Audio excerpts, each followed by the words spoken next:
graça e a paz do nosso Senhor Jesus.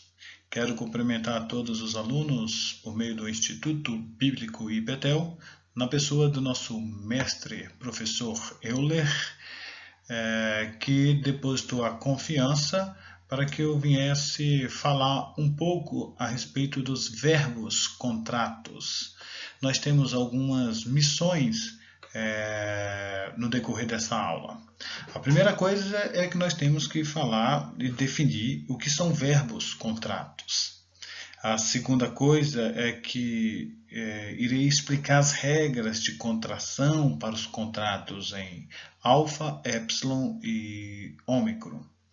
E por fim, nós iremos compreender as regras de acentuação. Que nós tenhamos uma boa aula. Então, se nós vamos falar sobre os verbos, é necessário fazer uma revisão, como um pano de fundo. A primeira coisa é que os verbos eles indicam ação, um estado, um fenômeno natural, pode ser uma ocorrência, um desejo, enfim, ou outros processos. Sendo que a função principal dos verbos no grego, diferente do português, é explicar o aspecto, ou seja, a qualidade, o estado, o tipo de ação.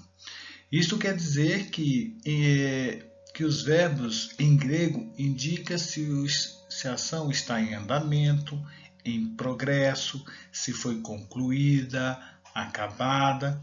Por isso, nós aprendemos aqueles aspectos verbais do verbo grego, né? Que é o aspecto durativo, o aspecto pontilear, o aspecto resultante. E os verbos eles são classificados de acordo com o tempo. Como você pode observar, eles podem ser em tempos primários, em função das desinências primárias. Nós temos o presente, o futuro e o perfeito. Ele pode ser classificado também dentro quanto ao tempo em tempos secundários, em função das desinências secundárias, em perfeito, auristo e mais que perfeito. Os verbos podem ser classificados quanto ao modo, quanto às vozes e quanto ao número. Então vamos dar um prosseguimento. Além disso, os verbos também podem ser classificados quanto à terminação.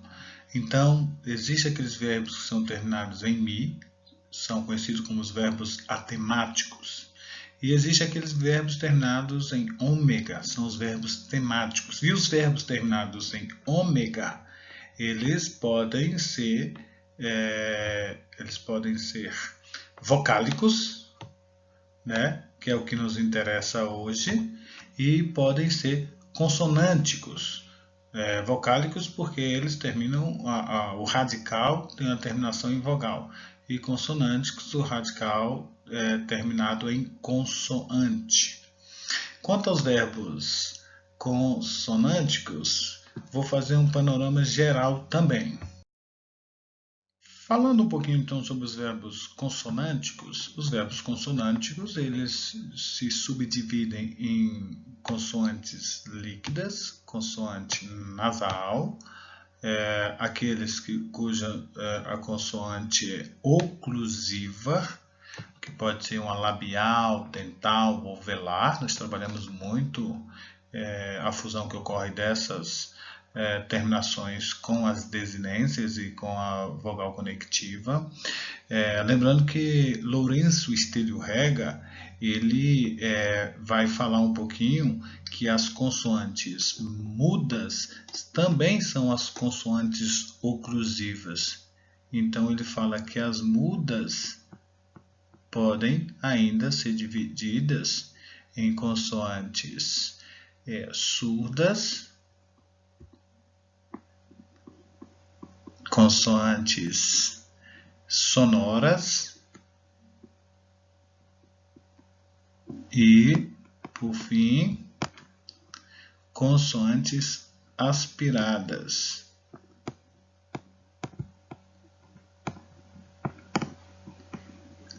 Lembrando que essa subdivisão é exatamente nessa sequência. As primeiras surdas é o pi, o tal e o kappa. Depois a sonora é o bi, é o beta, o gama e o delta.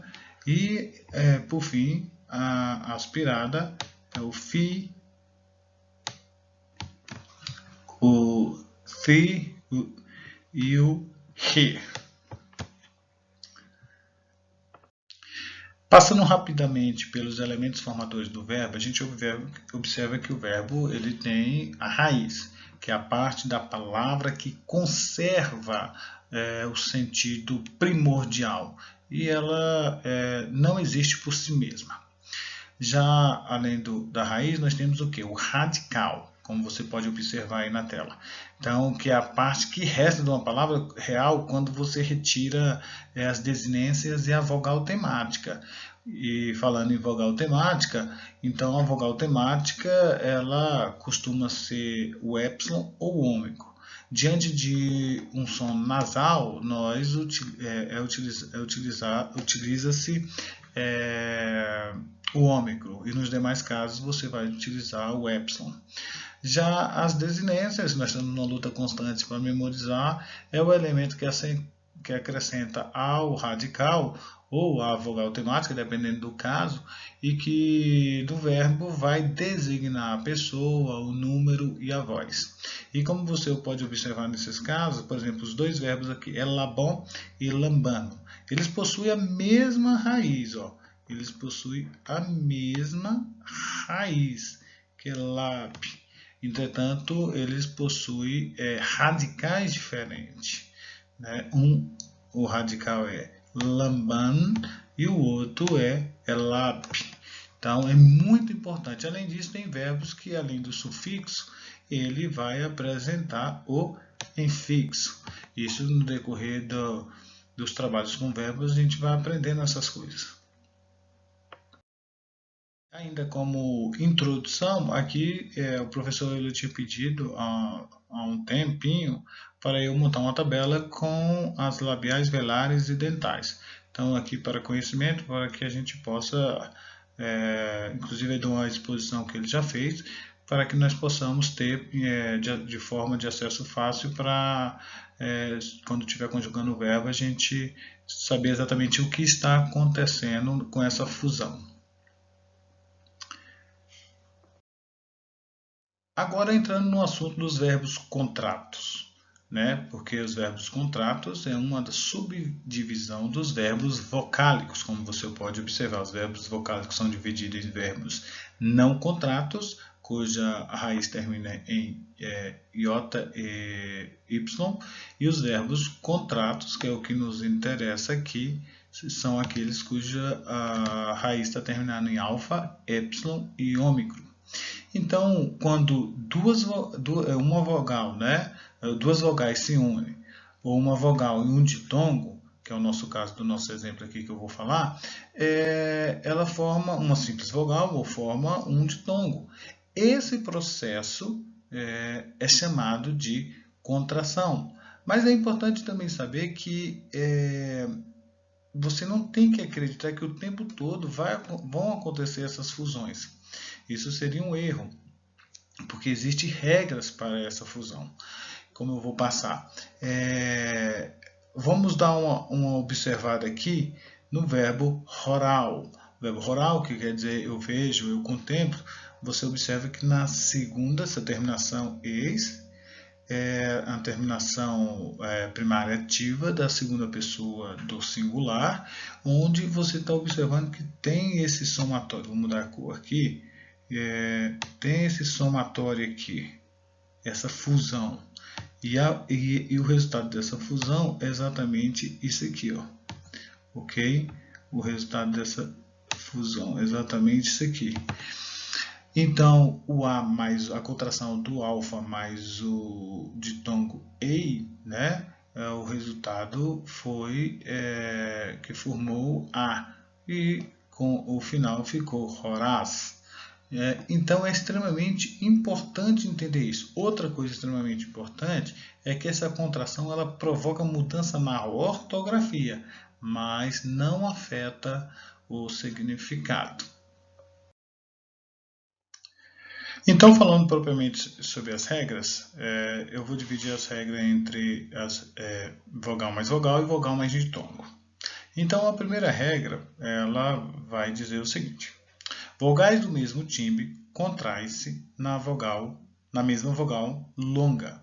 Então, a gente tem alguns exemplos aqui: alfa mais alfa, o resultado vai ser o alfa, iota mais iota, iota, y mais y, como você pode observar. A segunda regra, entretanto, é a exceção da primeira, que é epsilon mais epsilon da EI e ômico mais ômico da U.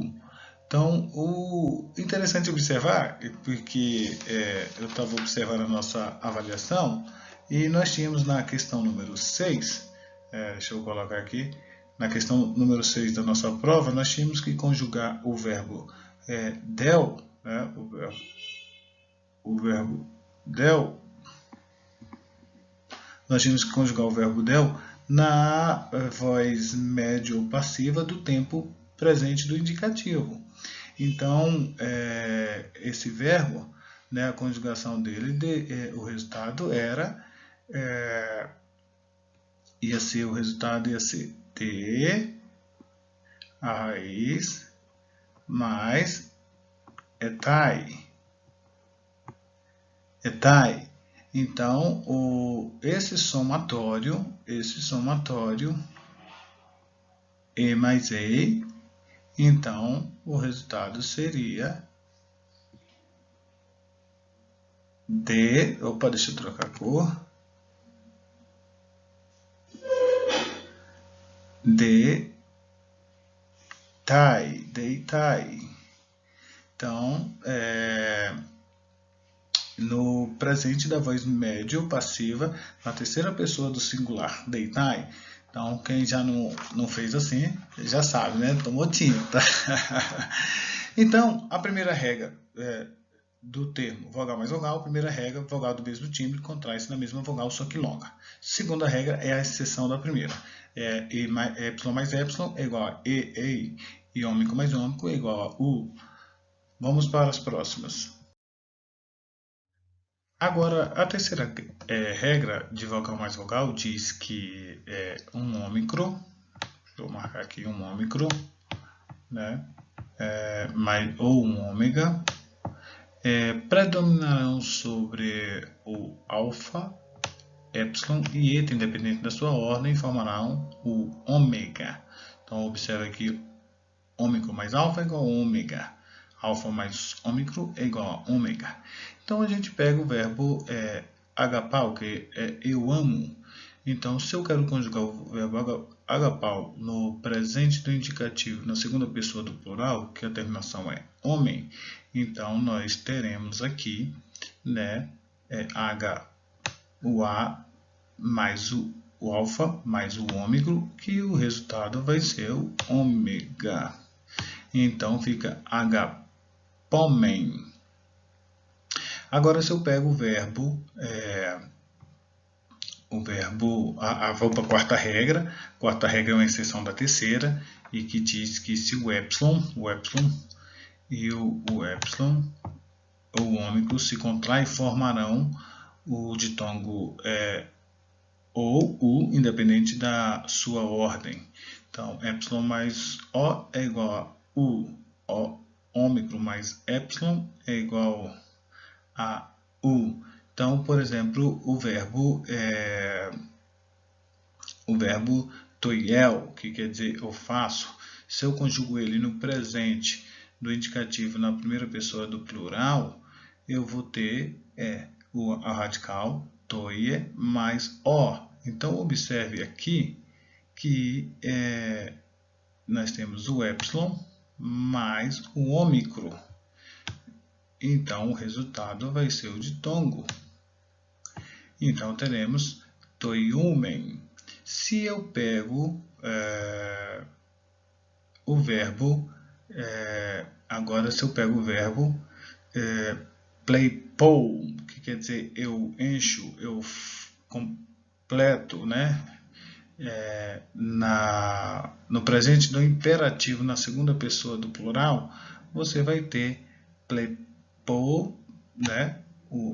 Deixa eu marcar aqui, o ômicron mais o epsilon novamente, e o resultado vai ser o ditongo, né? Então nós teremos pleiputer, né? Então essa é a quarta regra de vogal mais vogal. Por fim, a quinta regra de vogal mais vogal, ela diz que se um alfa, né, vem antes de um epsilon ou de um eta, elas se contrairão e formarão um alfa. Agora, se um epsilon ou um eta vem antes de um alfa, elas se contrairão em um eta. Então, só para questão de exemplo, nós temos um alfa mais um epsilon é igual a alfa. Então, novamente, nós temos aqui o verbo agapau, que significa eu amo, sendo conjugado no presente do indicativo ativo, na segunda pessoa do plural, que a terminação é et. A gente observa aqui que nós temos o alfa mais o eta. E esse alfa mais o eta, o resultado vai ser alfa. Então, agapate.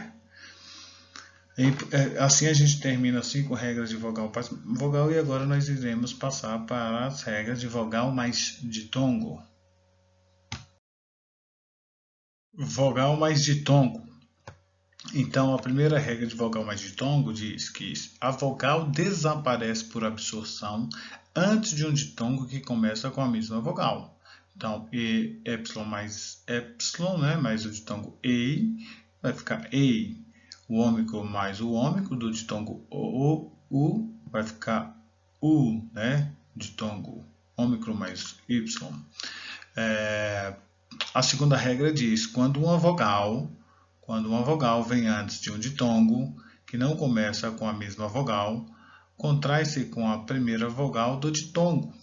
A segunda vogal desaparece, a não ser que seja o iota. Então, é importante, eu vou até marcar aqui, a não ser que seja o iota, porque se for iota, ele se tornará subscrito.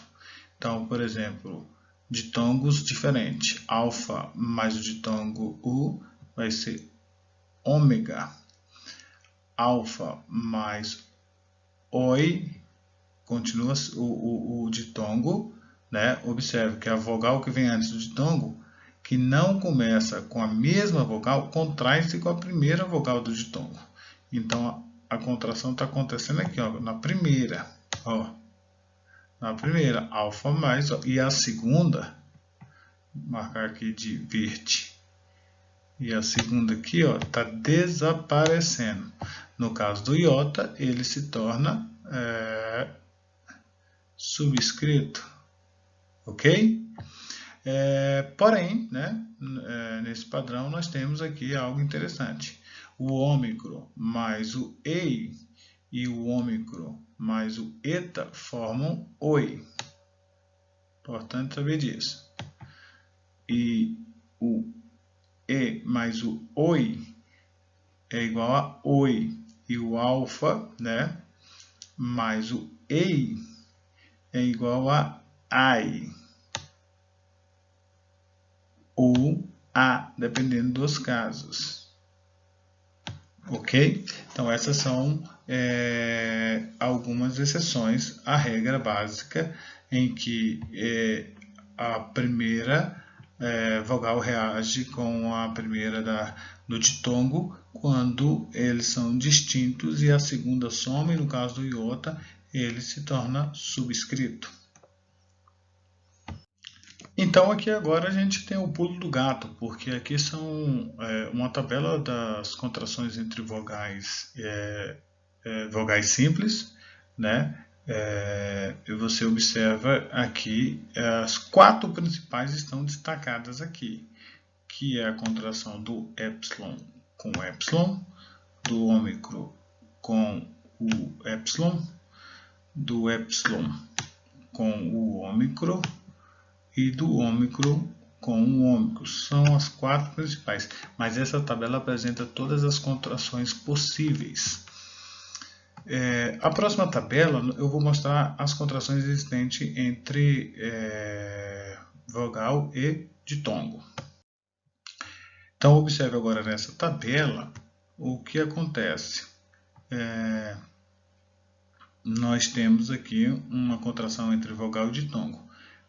Aí nós temos uma contração entre vogal e ditongo, que é chamado de ditongo genuíno, ou seja, é aquele que não foi formado por contração. Então nós temos nesse caso aqui um ditongo nessa coluna aqui, deixa eu marcar aqui direito, né?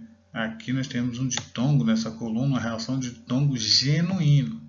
Então o alfa mais o ei, o epsilon mais o ei, o eta mais o ei, né? O ômicron mais o ei. Então essa coluna de ditongos genuínos. Já essa aqui, a gente tem um ditongo que é chamado por William de Maus de ditongo espúrio. Então vamos ter contrações diferentes. Aqui tem um iota, que já não tem, aqui é igual, aqui já dá uma diferença, aqui é diferente. Da mesma forma que aqui é um ditongo espúrio, aqui também é outro ditongo espúrio. Então a tabela, a mão na roda, enquanto a gente está aprendendo todas as possíveis contrações.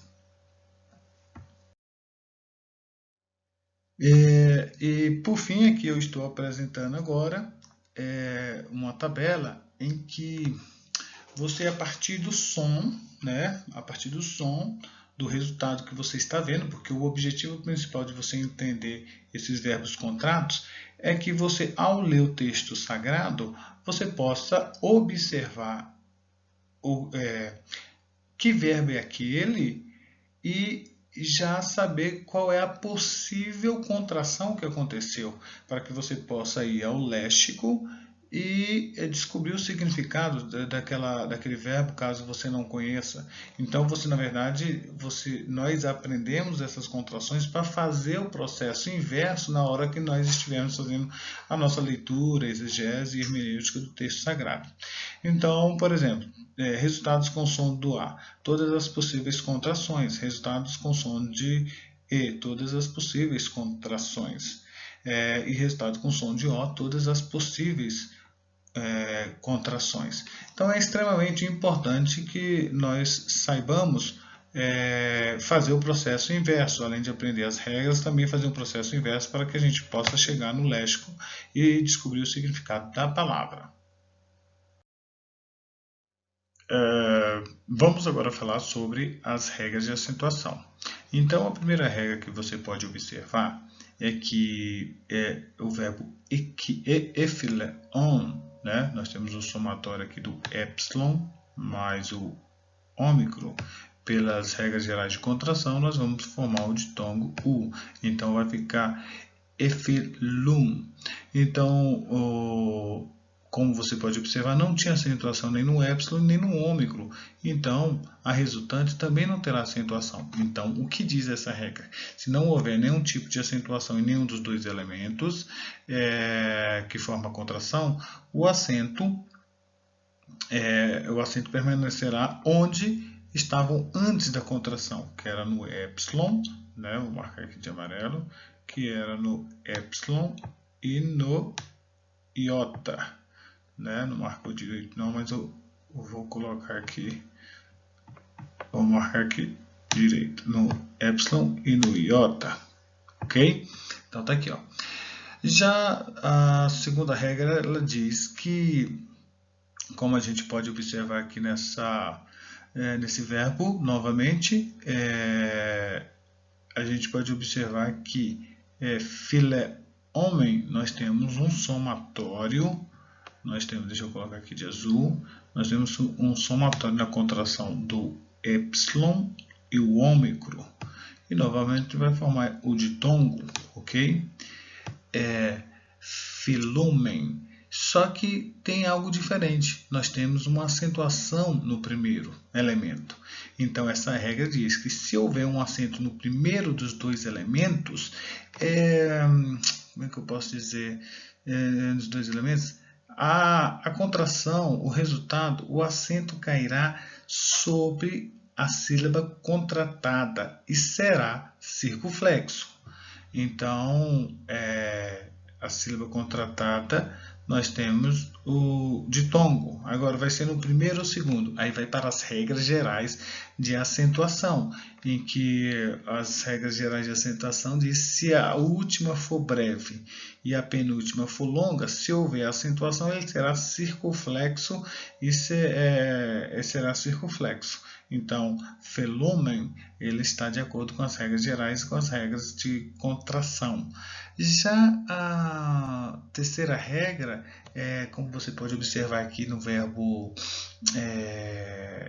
file mais eto. Então, vamos fazer o somatório aqui agora.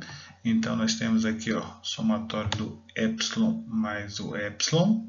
Nós já sabemos qual é o resultado, é ei, né? Só que, nesse caso, o segundo elemento é acentuado. Então, a regra diz, se houver acento no segundo dos dois elementos que forma a contração, o acento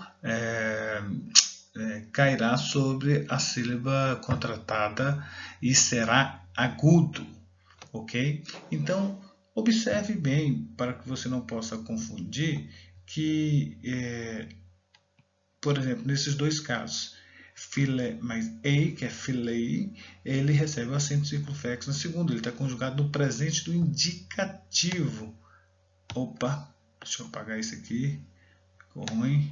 Então, você observa que ele vai receber a acentuação no presente do indicativo, filei, e é circunflexo. Enquanto a segunda pessoa do singular do presente do indicativo, ativo, filei, ele não recebeu nenhum acento. Então, aqui o primeiro elemento era acentuado, o segundo ficou circunflexo. Aqui nenhum dos elementos era acentuado e nenhum elemento ficou acentuado da contração. E é interessante saber que eu também estou falando o acento circunflexo, porque o acento circunflexo e o tio, e aquele parecendo um chapeuzinho, ele tem todos os três têm o mesmo sentido. Ok? Então aqui a gente finaliza as regras de contração. Então a gente chega aqui agora no sistema do presente. Então, na verdade, a contração, eu quero reforçar isso, a contração ela só está presente no sistema do presente mais o imperfeito do indicativo. Então, no indicativo nós temos o presente ativo, nós temos o imperfeito ativo, presente médio passivo e imperfeito médio passivo. Já no subjuntivo nós temos o presente ativo, o presente médio passivo.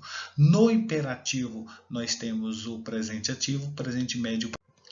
Já no infinitivo, nós temos o presente ativo, presente médio passivo. E no particípio, nós temos o presente ativo e presente médio passivo. Então, agora eu vou apresentar para vocês a conjugação do sistema do presente, do verbo timal, e vou fazer essa conjugação e vai ficar como tarefa para vocês a conjugação dos demais casos.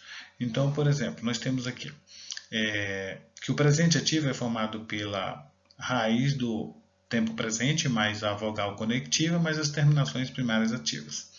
Então, nós temos a raiz timar mais as terminações primárias ativas já com a vogal conectiva, né? On, eis, ei, homem, eteus.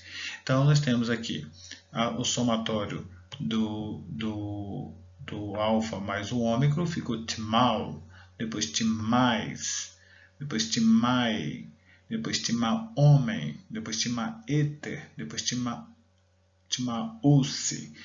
Aí a questão é exatamente essa, é que no somatório do alfa mais o ômicron fica ômicron, do alfa mais o ei fica alfa, do alfa mais o ei fica alfa, do alfa mais o ômicron fica ômicron, do alfa mais o epsilon fica alfa, do alfa mais o ditongo ou, né, u, fica ômicron.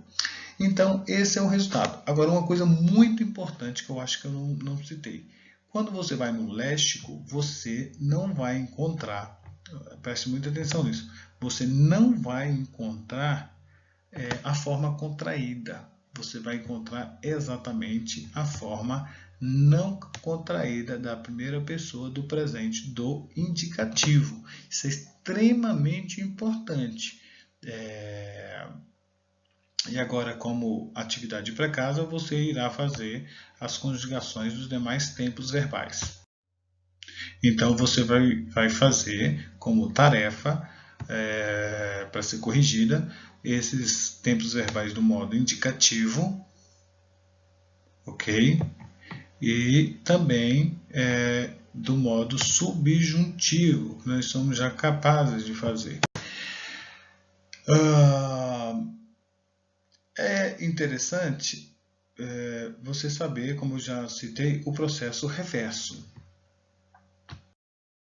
Agora, é extremamente importante a gente entender os verbos contratos e diferenciá-lo de partes principais do verbo. Por exemplo, eu coloquei aqui dos verbos alfa e ômega, epsilon e ômicro e ômega.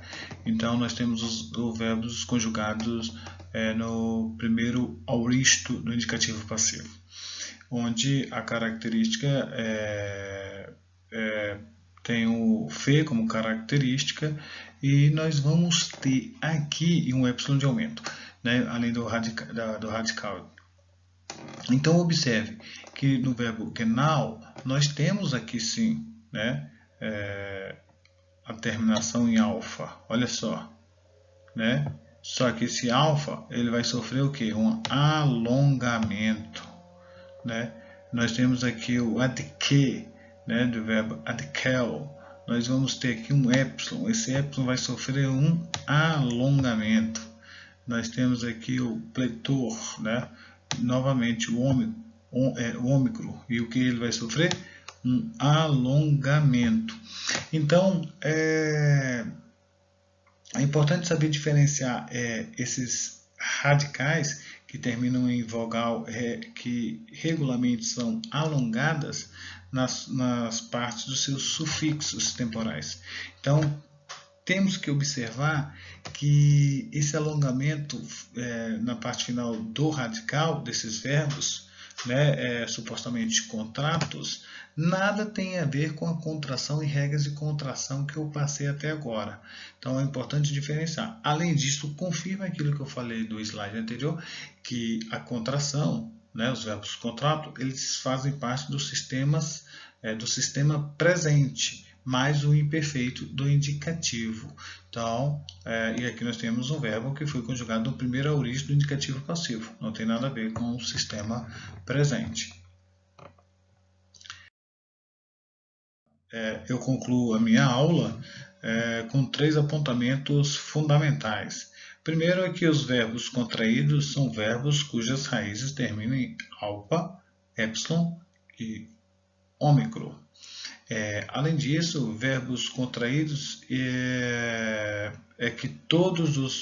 verbos contraídos é que todos os contraídos com alfa se comportam de modo semelhante. Ou seja, o que essa conclusão está dizendo é que por isso eu posso formar as regras que foram apresentadas, porque eles se apresentam e se demonstram regularmente da mesma forma, aqueles que terminaram em alfa, aqueles terminados em epsilon, aqueles terminados em ômicro. E por fim, você precisa saber decifrar quais as vogais levaram a determinada contração. Se não conseguir, não poderá descobrir a forma lexical do verbo e o seu significado. Isso é aquilo que eu falei. Você tem que saber fazer o processo reverso. Você tem que olhar para o verbo na leitura do texto e poder entender que tipo de contração aconteceu para que você possa buscar no léxico o significado daquela palavra e assim poder fazer a tradução e exegese hermenêutica do texto.